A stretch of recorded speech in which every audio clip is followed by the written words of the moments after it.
Here is every fight I want to see after UFC 305, starting out at the top with the champion Dricus Du Plessis. Obviously, the UFC has already come out and said what's next for him. It is a rematch with Sean Strickland. A couple weeks ago, I came out and predicted that Strickland was going to end up getting jumped, and the winner of Robert Whittaker versus Khamzat Smash was going to end up getting that fight. Obviously, the UFC does not really like Sean Strickland. That's not really news to anyone. Obviously, they do like Khamzat a lot. So I think Khamzat still has a route to getting a title shot. You know, that fight isn't going to happen for another 2+ months. And who knows if it even does happen, right? But if Khamzat wins, I think he's going to be able to sit out and get a title shot next. I really did want to see Robert Whittaker versus Sean Strickland in a number one contender fight. I know that Strickland, in theory, does deserve another shot. He went to a super close decision with Dricus Du Plessis. A lot of people think he won that fight. And he also beat Israel Adesanya, who just got the title shot, right? So he, in theory, is deserving. But, man, I think that Dricus is going to beat him again, and I would much rather see Khamzat fight this guy, man. That would be an insane fight. The first Strickland matchup, Sean Strickland was a slight favorite. Most money was coming in on him, and I think people were surprised at how close of a line that was. I'm sure it'll still be close, but Dricus Du Plessis is definitely going to be the favorite in this fight, and I could see him coming out and finishing Sean Strickland. Du Plessis gets better every fight. He seems to get more and more confident, and yeah, I think we've seen him just continue to improve his game. Sean Strickland has such a hard style to figure out, so I think that led to giving Dricus Du Plessis some problems. I think that fight would go very similar, but I could see Dricus Du Plessis getting a finish or just winning a little more definitively than he did last time. But I do think Khamzat Chimaev, I really want to see that fight. But who knows? I feel like an idiot even talking about this. Who knows if this guy is going to make it to that date in October, and who knows if he's going to beat Robert Whittaker, if he even does fight. But again, that was a great fight back in January, so it'll be another great fight in a couple months, hopefully, maybe first quarter of 2025. Israel Adesanya. We have not seen this guy fight a non-title fight since February of 2019. Versus Anderson Silva. I believe 12 or 13 straight title fights. Just a ridiculous run. So I know he made it very clear that he's not retiring, but he has never struck me as the guy who would retire in the octagon after a loss. Definitely not the guy Israel Adesanya is, but I honestly just can't see him fighting again. He's not going to go fight like an Imavov or someone like this. And then you look down the rankings, you know, like what it beat Cannonier, beat Vettori. He's not fighting Brendan Allen. Like, what is it going to be like an Apex, Apex headliner? Beat Costa. Like, what?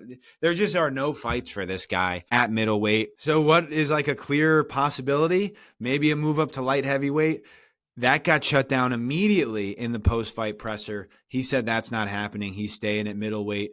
But again, there's just nothing for him in the division currently. Oh, who is a 205er who said he would be willing to move down very recently? None other than the former title challenger, Yuri Prohaska. He said he was probably going to move down to 185. And then, more importantly, what did he say before this title fight, before the middleweight title fight a couple days ago? Yuri said, if I decide to go to middleweight, let's see who will be there. Right now, I'm talking about middleweight because I feel like my body can still push it to this weight, take the belt, and go back to light heavyweight or whatever. Here's the most important thing. Let's see who will win tomorrow, and maybe that will depend on my answer. So let's see. So clearly he was invested in this fight. I don't know, what exactly that means, let's see who wins. But man, what an insane fight this would be. I was thinking that even like Izzy could move up and do this at 205 because he needs at least 2 wins before getting back to a title shot.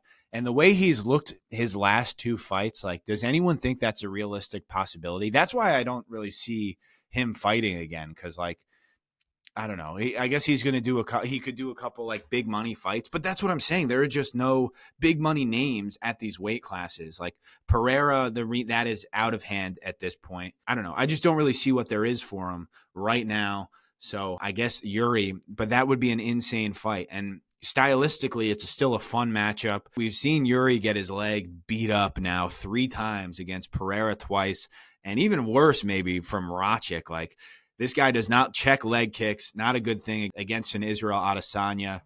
And I've always said this, obviously Yuri knows his body better than I do, but how on earth would that guy make 185? He says he can. He looks huge at 205. I know he's like 6'4", or at least he is listed at 6'4", and he's a big muscle guy. So I don't see how this guy is walking around anything below like 230. And I know we've seen these like Dricus Du Plessis, we saw Pereira, we see Costa, these middleweights that walk around like in the 230s and have a lot of muscle, cut the weight off. So I guess he can. He says he can, but I don't know. I'll believe it when I see it. So I really hope he does move down, because I think that's the only fight for Izzy. Again, he's not fighting Imavov. He's not fighting Roman Dolidze. He's not fighting Brendan Allen. So none of that's happening. I thought he was going to retire with a loss. So I really hope Yuri does move down and they make it. Or Izzy moves up. I just don't know what's next for him at middleweight. And I don't think, getting back to a title shot is realistic. Like, he would need to win at least 2 more fights. People were saying, oh, maybe he fights Khamzat. Like, would anyone want to see that? I shouldn't say that. Everyone would want to see that, but the UFC is not making that fight. Again, if Khamzat wins, he's getting a title shot. It doesn't matter how long he has to wait. He's getting a title shot. You can book that for certain. But yeah, Izzy, very interested to see what happens. Very interested to see when it happens. He just took 11 months off, which was the longest layoff of his combat sports career, which is insane. So who knows? We'll see what happens. Moving on, the co-main event, Kai Kara-France. This guy looked great. He's fighting Steve Ercig, a guy who just went 25 minutes for the title, and in a lot of people's mind, won. If you didn't think he won, it was a super close fight. And he looked like the more skilled guy in there. Every time he had success on the feet, Pantoja was grabbing him. So a lot of people thought that this guy was kind of the uncrowned king. This guy was one fight from getting right back in there with Pantoja, getting another title shot. And then he comes out and he gets starched in a couple of minutes in the first round. Kai Kara-France. That was awesome, man. I'm very happy for this guy. Great to see him back in the win column. He's had some unfortunate losses these last couple years. Amir Albazi last summer, people call that a robbery. Again, it was a very close fight, but I thought Kai Kara did enough to win that one. He ends up on the losing end. Before that, he fought Brandon Moreno for the interim title, a fight that I thought he was winning. I thought that was like the best he's looked in his career. He gets hit with a nasty liver shot that ends up putting him away. So he lost that fight. But again, it was great seeing him back in there. I know he's dealt with some injuries, some stuff outside the cage this past year. So he got that Amir Albazi loss out of his mind with a massive knockout win against Steve Ercig. So what is next for him? I think you got to give him Pantoja. I think he's deserving of a title shot. Again, Albazi is ranked like 3 or 4, and pretty much everyone thinks he beat him. If not, it was a super close fight. And we haven't seen Albazi come in and defend his spot since that fight. I know, speaking of, that guy's had multiple surgeries. He's had neck surgery. I think he had heart surgery too.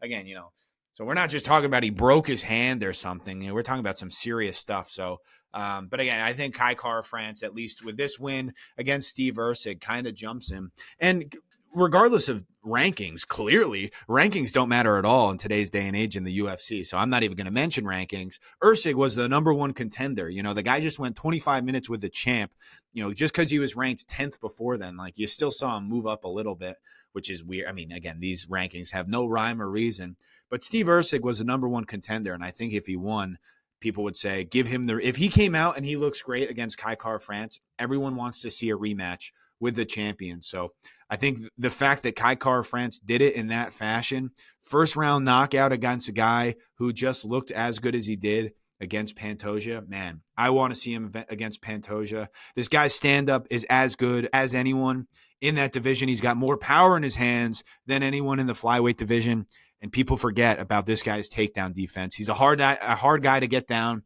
He's a hard guy to keep down. So I think him versus Pantoja is a sick fight. Pantoja is not booked. Give him Pantoja, man. I want to see Kai Kara fight for the belt.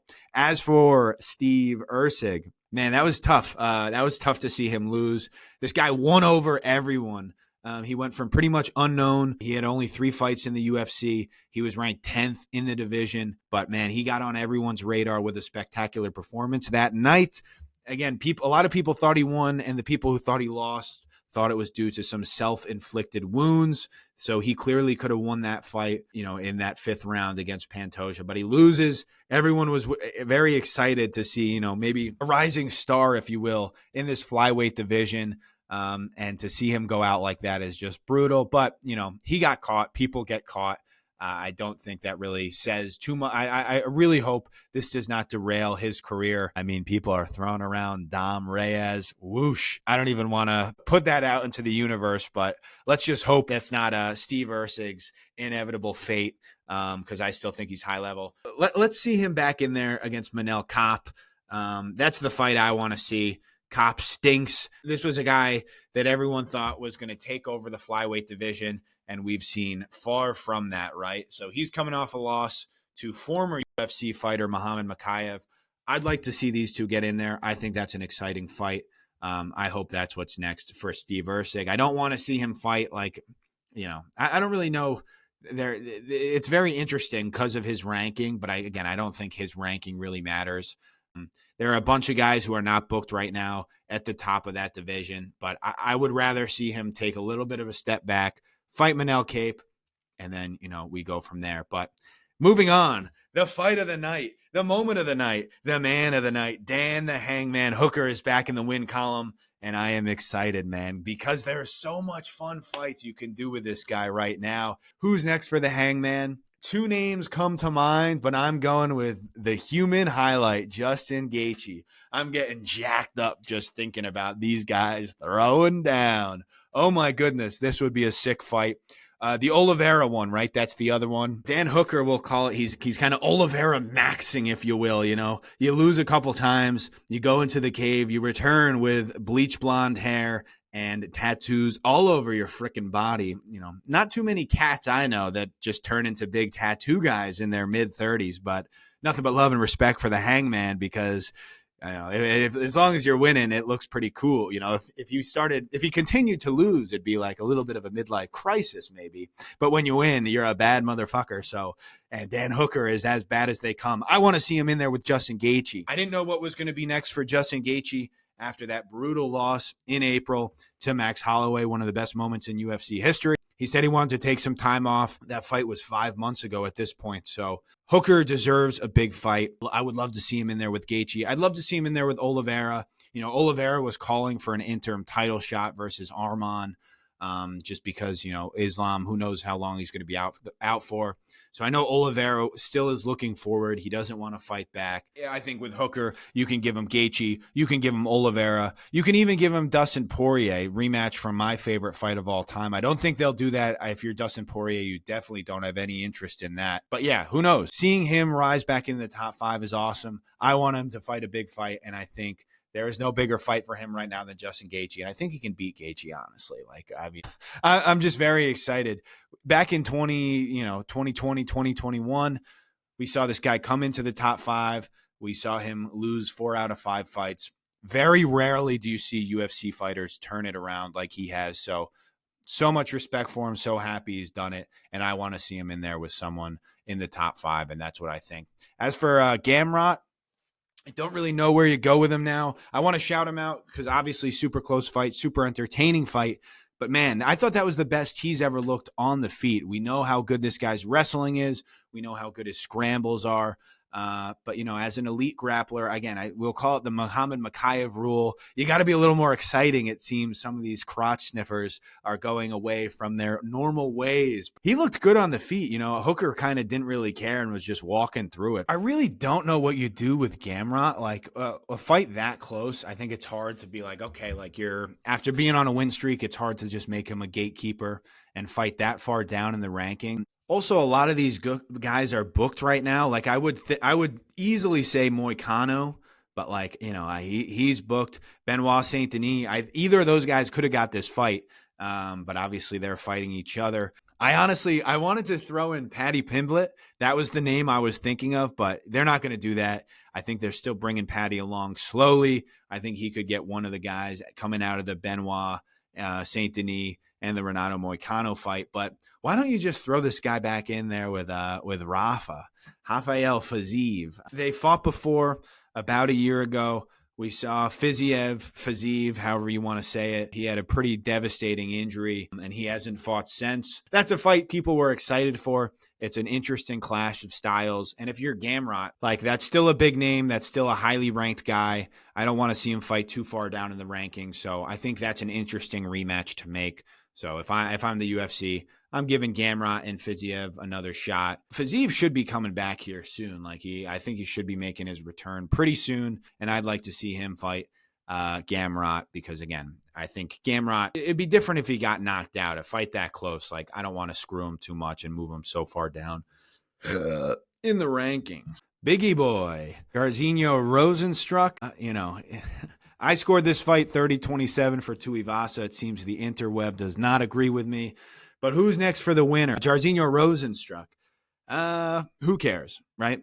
Who cares? I certainly don't. So, I'll, for the good people of YouTube, I'll make a prediction, but let the record show I do not care. What are we going to do? Let's give them, there are two names. Derek Lewis is the more fun one. Jairzinho's lost to literally everyone. It's kind of crazy. I said before this fight, this is just a battle of guys, plain and simple, who lose to people who are good and beat people who are bad. There's no other way of saying that.